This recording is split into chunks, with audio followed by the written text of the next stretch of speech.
Welcome to COD Zombies Hot Takes. This is going to be a brand new series where I end up giving my most unpopular opinions or hot takes about the Call of Duty Zombies franchise.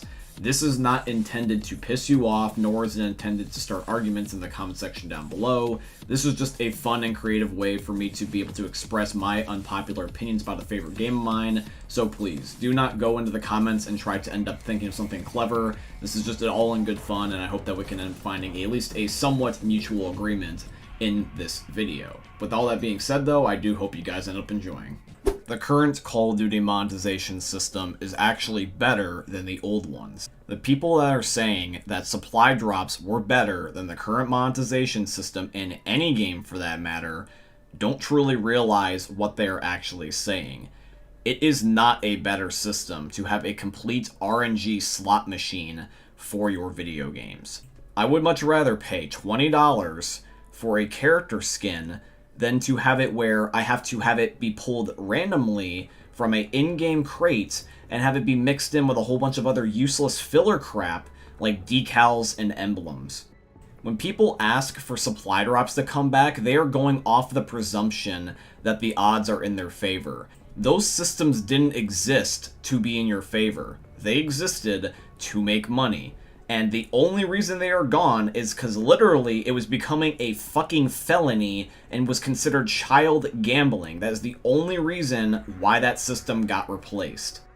You could possibly spend infinite money and never have everything in a game that you want to be able to unlock all the material in. You could spend hundreds of thousands of dollars and possibly never get the one thing that you want. You might not even want everything, you might just want a specific thing, but in an RNG system, a loot box specific system, you will never be guaranteed that item no matter how much money you're willing to spend. It is much better and more sustainable, and has been proven recently that more people are willing to play games that have free in-game content that affects the gameplay and have the cosmetics which don't affect the gameplay being the things that you charge for. Don't get me wrong, these current systems have their problems, but I would much rather have them than a complete RNG slot machine. Maps like Kinder der Toten, Town, and the Giant are all overrated. Now when I say overrated, I am not saying remotely that these maps are bad. They're actually quite enjoyable and they are nice to play from time to time. But I do not agree with people that compare these maps to like Mob of the Dead and Shadows of Evil and Origins and say that they're like the best maps ever. The fact that there's some people out there like Chaos X Silencer that says that the best map in history is Kinder der Toten is completely going off of the idea of nostalgia and nostalgia alone. The reason why these maps are successful is because the average player can understand them. They're typically sandboxes. They give you very decent to overpowered materials to work with, such as certain wonder weapons and perks, and they are also really fun to play with friends. But the thing is though is that these maps are not sustainable for the long term. You will get bored very fast. Let me ask you this. When some of these games ended up first coming out, and these default maps were the only thing that you could play, did you only play these for hours and hours? And did you also play them by yourself? Because that will also impact whether or not I feel like you can play this long term. Back when Kinder der Toten was the only map other than maybe 5 for Black Ops 1, and Town was the only map for Black Ops 2 other than like let's say Farm, Bus Depot, and Transit, did you actually play these maps as much as you say you did? Or did you rotate between all the different maps and even some of the other different Call of Duty games? Maybe even other games in general as a whole?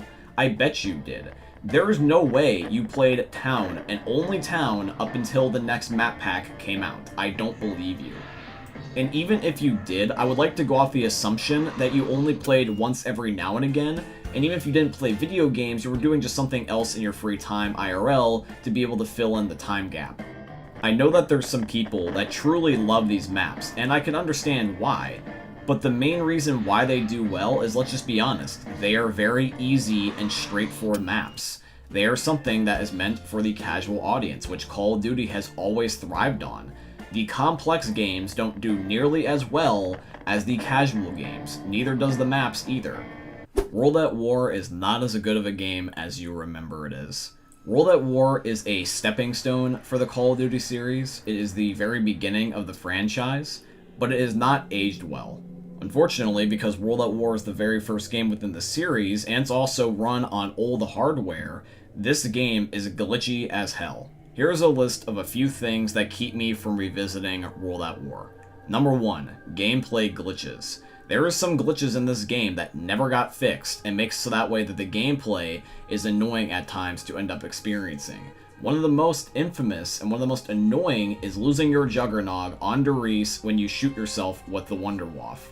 The zombies in this game are either extremely slow or extremely fast. They also will not let you go when they grab you and basically render the knife useless because you can't stab zombies without getting sucked into a void. Most of the World at War guns, minus an exceptional few, are basically useless by round 15.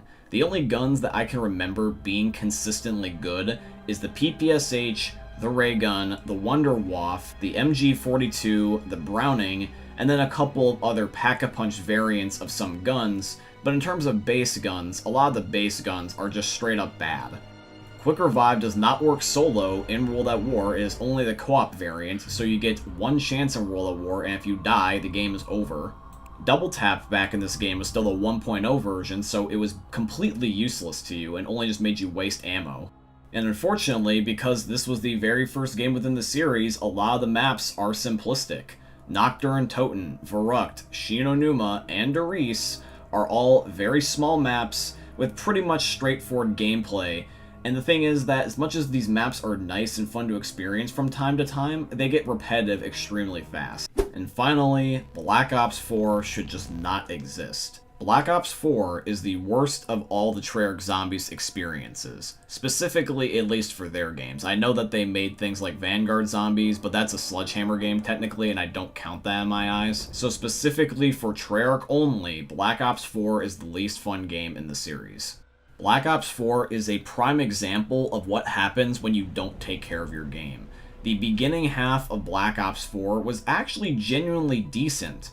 But eventually what happened was that, for those of you guys that don't know, Sledgehammer, who was supposed to make Call of Duty 2020, couldn't make their game in time, and Treyarch had to step in because Activision told them to. So Black Ops 4 had basically its budget canceled and was pretty much only going off of filler old content from prior games. That is why you see things such as Nuketown and Call of the Dead being passed off as new experiences. I mean, like, bro, literally towards the end, we weren't even getting full-fledged cutscenes anymore. We were getting, like, still art images with text laying over it. Gone were all the fancy HD cutscenes that would have looked so good in Black Ops 4.